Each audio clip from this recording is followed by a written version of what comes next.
Good morning, sisters and brothers. I'm so happy to be here with you this morning. I wanted to speak with you a little bit about something that I'm personally going through is ancestral traits and patterns. Now, I'm sure so many of you, because of who you are, have already started to figure some of these things out for yourself and your own lineage. And what are we doing with these?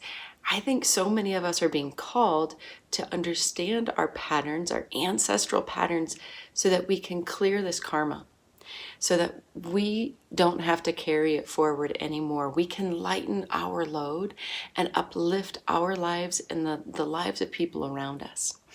And so one of the things that I'm learning, I have two traits that I want to bring with you today, and see what kind of traits that you guys already know about in your lines, or if you can relate to these. My father's line, it goes way, way back, all the way back to when we lived in Germany.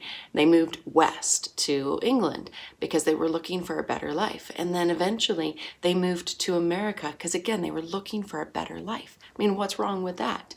There's so many good things about searching for upliftment and the new frontier. But what this also taught my family was that it had to be hard. More recently, over the last several centuries, my family has been farmers. And that's a really tough job to be in, especially before there were things like irrigation. So it taught us to persevere. It taught us inner strength. We could really come up with resources and be creative in how we solve problems. But it also taught us that life had to be really hard. And I don't like that one anymore. I don't want my life to be really hard. I know that there are easier ways. Secondly, is my mother's line. And this one's really just coming to the surface for me recently. My grandmother, I don't know how far this one goes back. She probably learned it somewhat from her mother. But at least my grandmother, when she chose to be married, her husband, my grandfather, asked her to give up her spiritual practices. Now, I don't know what those practices were. I don't know what religion she followed, but she had to give them up when she got married. And she chose to do so that she could have a happy marriage, a happy family life. And it was a conscious choice on her part. She knew that she could hold on to that inner resource of her bright, brilliant light while maintaining this outer shell that she was just a normal lady living a normal life and being, a dutiful, beautiful woman in the world in the 30s and the 40s. So what that taught my mother was that she couldn't shine her light brightly. She didn't have safety in that.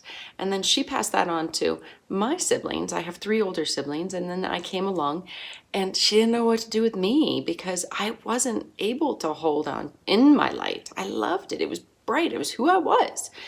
And for her, it was like she didn't know what to do with that. And so what she had done in the past didn't work. So it looked like she just kind of gave up on me. She didn't really give up on me, of course, but she did create this shell that everything was okay, that all was well, that it was a very surface-oriented life. And it didn't have the depth that my soul really needed. And so then I ended up having to hide my light too. And that's, again, something that I really want to get over. And I see these two coming out in my business, in Maitri Yoga and in Green Mountain Yoga even, is that my business has this outer shell of looking amazing. We have an amazing community, and yet the finances never really came through, which overlap those two stories, those two patterns of ancestral traits of that it has to look good on the outside and it has to be really hard. And we barely are making ends meet, but we're working our asses off. I don't need to do that anymore. And so that's part of why I'm selling my business, is because I know that there's an easier way. There's an easier way to connect with you and with more people even who can use these teachings. And so I'm really curious how this is landing for you. Does any of this make sense? Do you know some of your own ancestral patterns? And are you being called to clear them? I know that part of my dharma is to clear these ancestral patterns. I don't want to pass these on to my beautiful girls. And I want to be able to set us free to really live the lives that we're meant to live.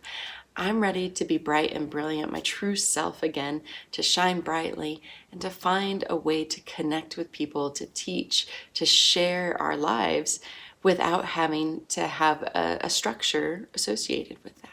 So anyways, I hope that you have a beautiful Tuesday. I'm going to share more with you on how to clear these on Thursday. And I really look forward to hearing your comments in our Facebook group. So many blessings to you.